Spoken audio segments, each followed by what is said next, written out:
Taylor Swift level panic? Is Jungkook now the name that can break the internet? Was it just a glitch? Or was the world watching the birth of a new kind of global hysteria? When ARMY Global membership suddenly flashed the words "sold out" on Weverse, fans screamed, timelines exploded, and one question tore through social media like wildfire. Are we now living in a Jungkook era that creates chaos on the same level as Taylor Swift? It began quietly, almost innocently, before turning into digital madness.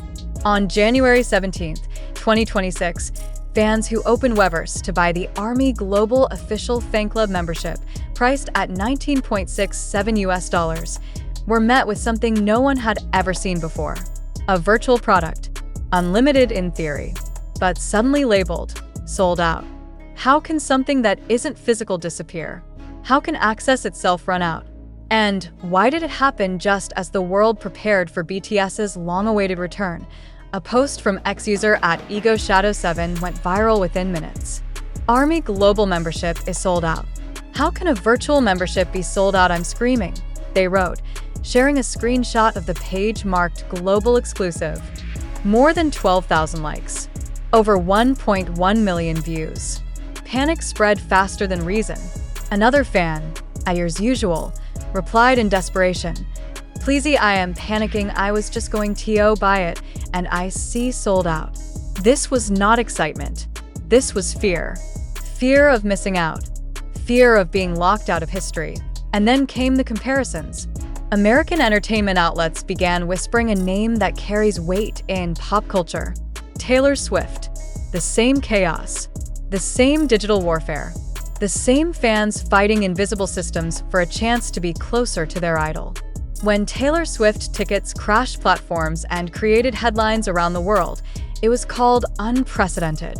Now, media voices were asking, is Jungkook entering that same territory? The timing made the panic even louder. Just days earlier, BTS had announced their massive world tour, Arirang, for 2026 to 2027, marking their full group return after military service. More than 70 dates, multiple continents, 28 shows across 12 cities in the United States alone. For ARMY, this was not just a tour. This was a reunion with history, emotion, and identity. Pre-sale registration for ARMY members was set to close on January 18th at 6 p.m. Eastern Time. Pre-sale itself would begin on January 22nd, with general sales on January 24th. In this system, ARMY membership is not just symbolic. It is power. It is a key. Without it, fans lose priority access. Without it, they risk watching their dream disappear in seconds. When membership suddenly showed sold out, fear turned into hysteria. Was HYB limiting access on purpose? Was this a strategy to stop scalpers? Was it a technical glitch? Or was this proof that the BTS effect had reached a new, terrifying level? Speculation flooded X, Reddit, and Instagram. One fan, @SidTheShortone, suggested a calculated move. Maybe they're being careful about scalpers and non-ARMY coming in to buy a membership just to have a chance to snag some tickets to resale, they wrote. Others believed it was simply a system failure. Even @EgoShadow7 updated their post later, questioning, or is it glitch? There is no other explanation. But logic did not calm hearts, because emotions were louder than explanations. For many ARMY, this was the first time in history that a virtual fan club membership had ever sold out. Old fans said they had never seen anything like it. New fans felt like they were being shut out before they even began. Then, on January 18th, the membership quietly became available again. No dramatic announcement. No long explanation. Just back. But the damage was already done. The panic had already written its own story. Media had already begun drawing lines between this chaos and the ticket wars of Taylor Swift. Why Taylor Swift? Because she is the modern symbol of mass hysteria in pop music.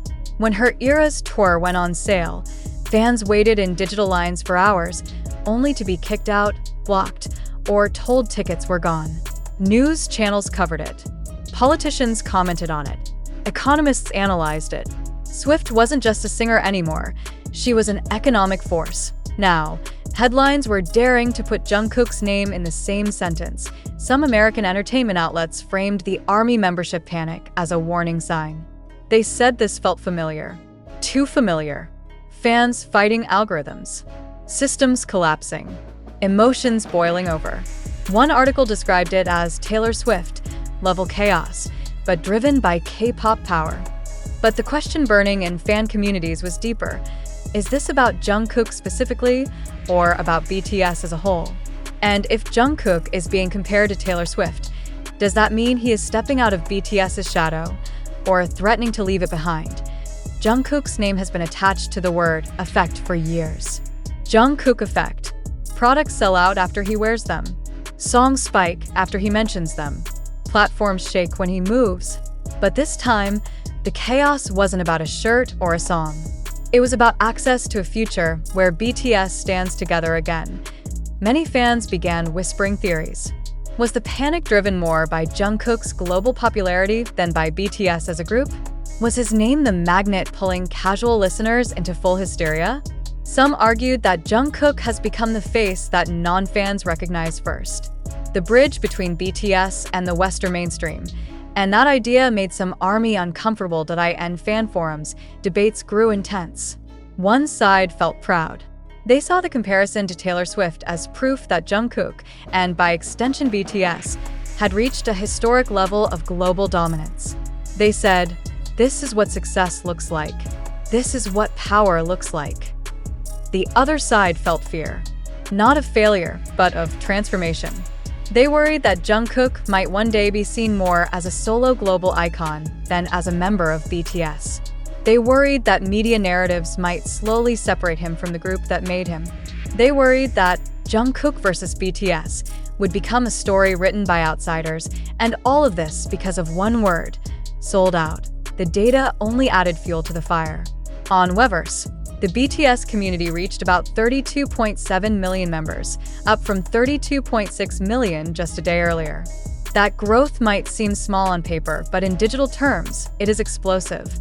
One Instagram account covering the event wrote, "The growth is unreal. The speed is unmatched." Fans called the upcoming ticket war the Hunger Games. Not as a joke, but as a warning. They shared tips on how to survive pre-sale. They begged each other to verify accounts early. They counted time zones like their lives depended on it.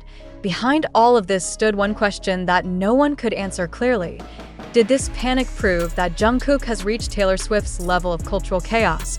Or did it prove that BTS, as a reunited group, is about to rewrite the rules of fandom hysteria? Media voices leaned into the drama. Some headlines teased that Jungkook was becoming the Swift of K-pop.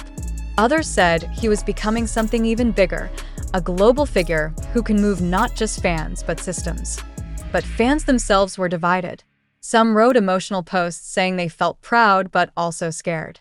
Scared that fame on this level always comes with pressure. Scared that idols become products. Scared that expectations become cages. One fan wrote, "I'm happy he's this big, but I don't want him to lose himself."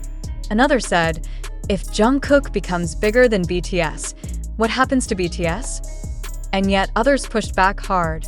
They said this narrative was unfair. They said Jungkook's power exists because of BTS, and BTS's power is amplified by Jungkook. They said separating them is a Western habit that doesn't understand how K-pop works. Still, the comparison to Taylor Swift would not die, because numbers don't lie. Attention doesn't lie. Panic doesn't lie.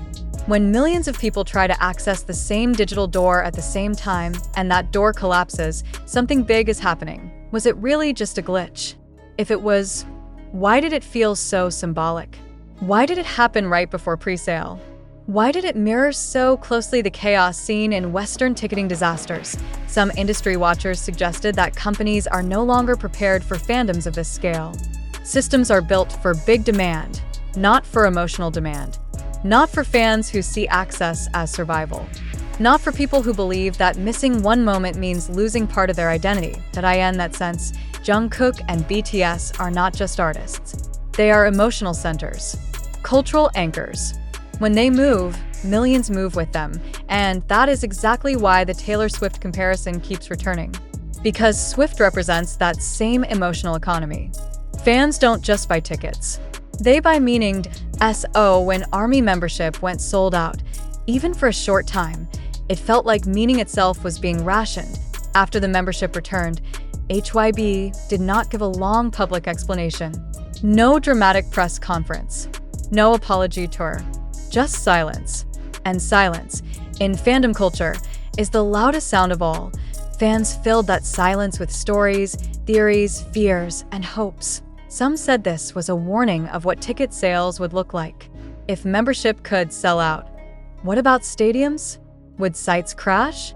Would fans cry in front of screens like Swifties once did? Others said this was proof that BTS's return would be the biggest music event of the decade. Bigger than any solo tour. Bigger than any single artist. A global reunion after years of waiting. And in the middle of all of it stood Jungkook's name, glowing brighter than ever, carrying both pride and pressure. Is he now on Taylor Swift's level of cultural chaos? Or is he becoming something different? Something that doesn't fit old comparisons? Maybe the real story is not about Jungkook versus Taylor Swift. Maybe it is about a new era where fandoms are no longer just audiences but forces. Where love is measured in bandwidth. Where emotion is counted in clicks per second. And maybe the scariest question of all is this. If one word on a screen can cause this much panic, what will happen when the tickets actually go on sale? Will platforms survive? Will hearts survive? Will fandom survive its own power? Because on January 17th, 2026, the world learned something important. IT learned that a virtual door can still be slammed shut. IT learned that millions of people are ready to fight for a place in history. And it learned that whether you call it BTS power, Jungkook effect, or Taylor Swift level panic, one truth is impossible to deny. The next global hysteria is not coming. IT has already begun. And when the countdown to January 22nd hits zero, the world will find out just how loud that hysteria can become. The fear did not fade when the membership returned. If anything, it grew teeth, because now fans knew something terrifying. The system could fail. The digital gates were not immortal. They could blink, freeze, collapse. And when they did, millions of dreams could disappear in the same second. In fan spaces, screenshots of error pages were treated like warning signs of a coming storm. People shared step-by-step survival guides, not for hiking or disasters, but for clicking fast enough to secure a future memory. And in every one of those guides, one name appeared like a silent promise and a silent threat at the same time. Jungkook. Even when the story was about BTS, headlines kept pulling his name forward. Jungkook-driven hysteria? Jungkook effect hits membership sales. Is Jungkook the new Swift? Media knew exactly what they were doing. They were chasing the spark. And right now, Jungkook was the spark that burned brightest in Western algorithms. Some fans began to notice how articles subtly shifted language. They didn't say BTS causes chaos. They said Jungkook's popularity fuels chaos. To many ARMY, that felt wrong, almost disrespectful, because BTS is built on 7 names, 7 stories, 7 paths that meet in one center. But to global media, especially in the United States, stories are easier when they have one face. That face, more often than not, is Jungkook's. This is where fear quietly turned into sadness for some fans. They weren't angry at Jungkook. They loved him. They were afraid for him, because they had seen what happens to artists placed on impossible pedestals. They had seen what happens when a person becomes a symbol too heavy to carry. Taylor Swift knows that weight. Her fans worship her. Her critics hunt her. Every move becomes a headline. Every silence becomes a theory. That level of fame is not just success. It is surveillance. When media compared Jungkook to Swift, some ARMY felt chills instead of pride. One fan wrote, "I don't want him to live like that. I don't want him to be hunted by expectations." Another wrote, "He deserves love, not pressure." But others pushed back. They said Jungkook is strong. They said he chose this life. They said he is not fragile. They said success should not be feared. The fandom split not in hatred, but in emotion. Pride versus protection. Celebration versus caution. Meanwhile, outside the fandom, casual audiences began to notice the chaos. People who had never listened to BTS saw headlines about sold-out memberships, about fans screaming online, about comparisons to Taylor Swift. Curiosity turned into clicks. Clicks turned into streams. Streams turned into new fans. The hysteria was feeding itself. This is how cultural moments grow. Not in silence, but in noise. Entertainment analysts began to comment on it. Some said that this kind of reaction proves that fandoms have become economic engines. Not just buying music, but shaping entire digital ecosystems. They said artists like Jungkook and Taylor Swift are not just musicians anymore. They are platforms. Every movement creates waves. And now, with BTS returning after military service, those waves were about to collide with reality. The Arirang World Tour was not just another tour. It was a reunion narrative.